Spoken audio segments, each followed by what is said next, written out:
Hello, friends. This is your friendly neighborhood economist with some friendly economy.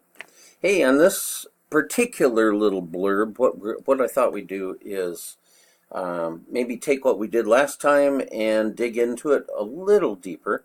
As you may recall, since I'm sure every one of these recordings is something that is imprinted on your very soul, right? Anyway, what we did last time is that we talked about business cycles, how over time the business cycle is kind of in a upward bent sine wave, but with peaks, troughs, recoveries, and recessions. And what we tried to say is that the components of GDP really are tied together and affect every other part of it as well as the whole. So, and that's WHOLE. And so on this recording, I'm going to get into the particulars of the components of GDP, and we can see where they come from. And in the circular flow diagram, which is kind of, we're doing it a little more in depth than was done before. And basically, everything in the economy from one end is the same thing to someone else on the other end, but just viewed a little differently. So that's what we'll talk about this time. Okay. Remember our equation up here that GDP equals. I'm going to try to do this in other colors so you can put it. Personal consumption plus investment, personal domestic investment, and that's a net figure there. We have government purchases.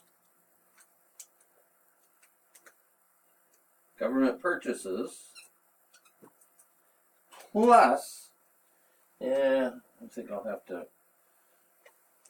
maybe use, I think that's it. Plus net exports. Okay. So, let's talk about consumption first. Now, each of these categories of gross domestic product, and I make a better window or a door than I do a window. Each of these components of gross domestic product are categorized by who buys them, not necessarily who produces them, but who buys them. Okay.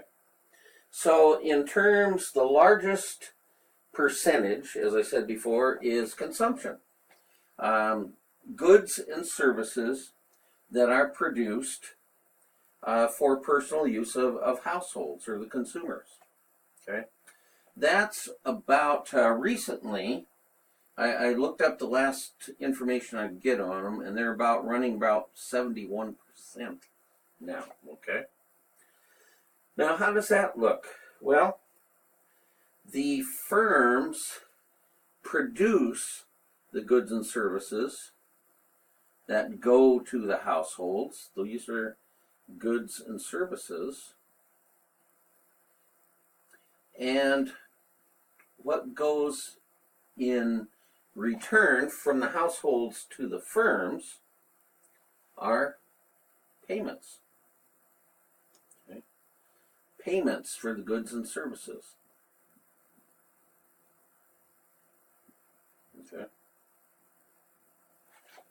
Well, that's one thing. That's sort of the consumption amount there, the goods and services and the payment for them. The actual consumption is the value of goods and services. Well, we know that these goods and services have to be produced by something. Something makes them up.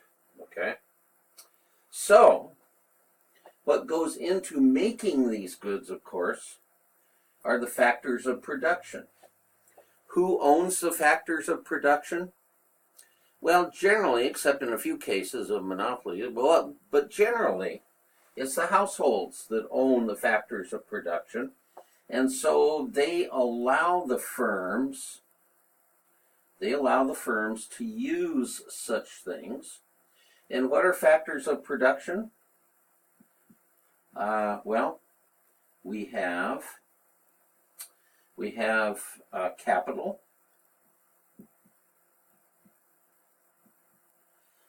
labor, and natural resources. Okay.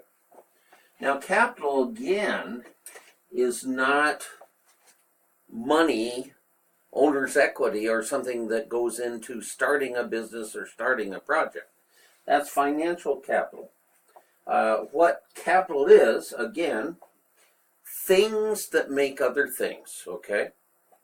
So what we have here is that the company or the households let people have these things that make up the capital, labor.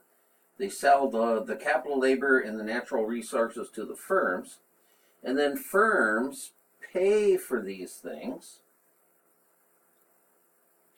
in the form of, well, for capital, they actually they pay profit and rent, basically.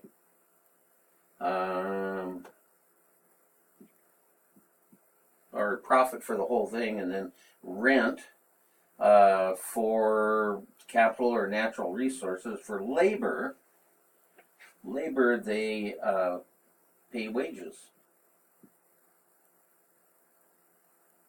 Okay? So profit, actually the profit is a payment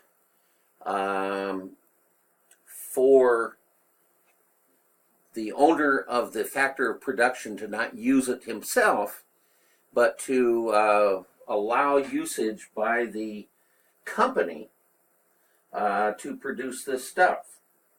And then as it's sold, a profit, and profit, of course, is total revenue above total expenses, and the profits go to the owners, which are the households, basically, of the capital, labor, and natural resources. You can see that also in stock dividends, things like that.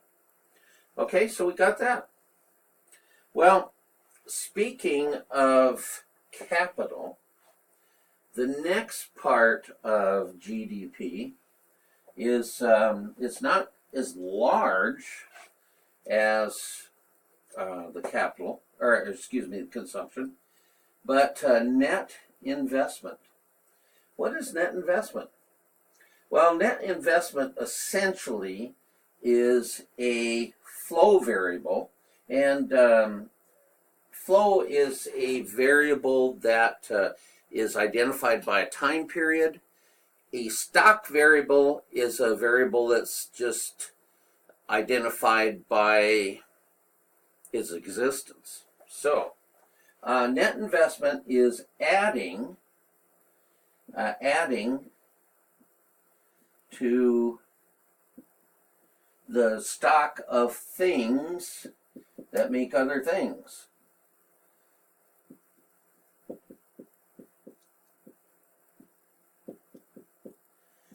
And that is less, it's a net because we say it's net of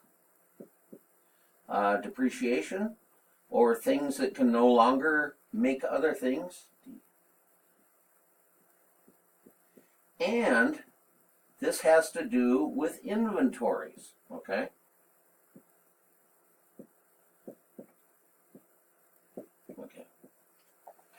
And the way it's defined is that an inventory, of course, is when you want to think of inventory, it is kind of like a thing that makes other things because it makes sales, right? So when the inventory goes up, that is counted as investment. When the inventory goes down, things are sold. It is a detraction or a declining of the store of inventories. Okay, so so what happens here in terms of net investment is that sort of a thing out here. It's a firm really buying and selling things from other firms and getting back to itself to make other things, which are then sold and form profit and rent and wages to households also. Okay, but let's figure this out. Remember how I said that gross domestic product is the value of all finished things manufactured within a certain amount part of the year, or I mean within a calendar year. Okay, so since to avoid double counting, what about these things that are resold as part of inventory? Okay, well, when they're originally made and put into an inventory, they are counted as a finished product that has been manufactured. Okay, when they are sold, they're not counted as a finished product again.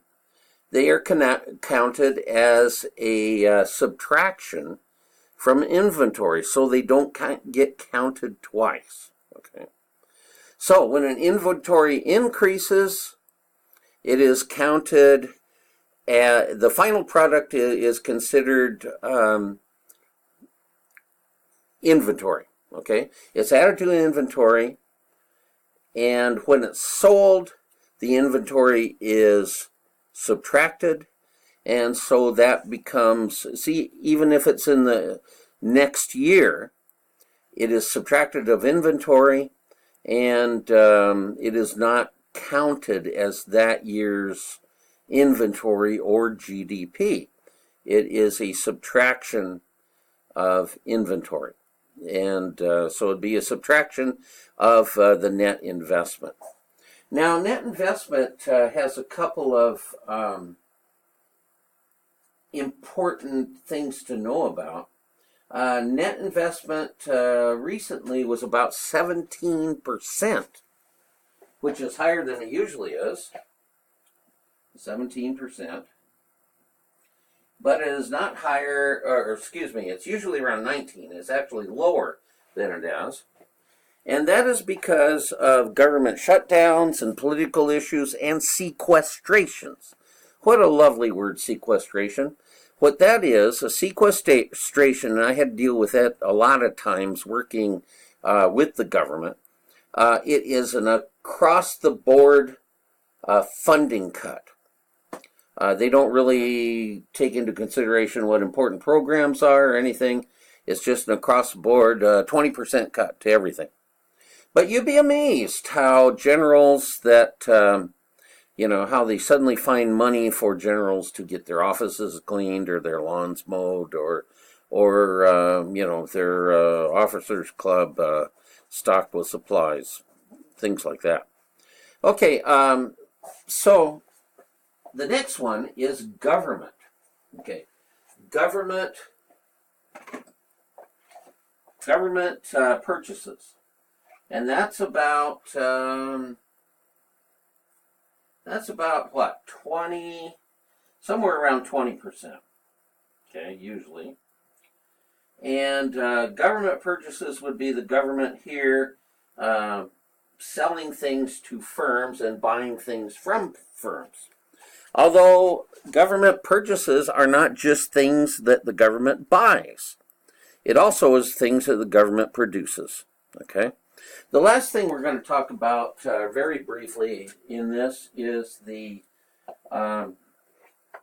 net exports, which exports are sold to, net exports are exports sold to foreign firms and minus the things bought from foreign firms. And so this is foreign firms here. and the diagram there looks like this for net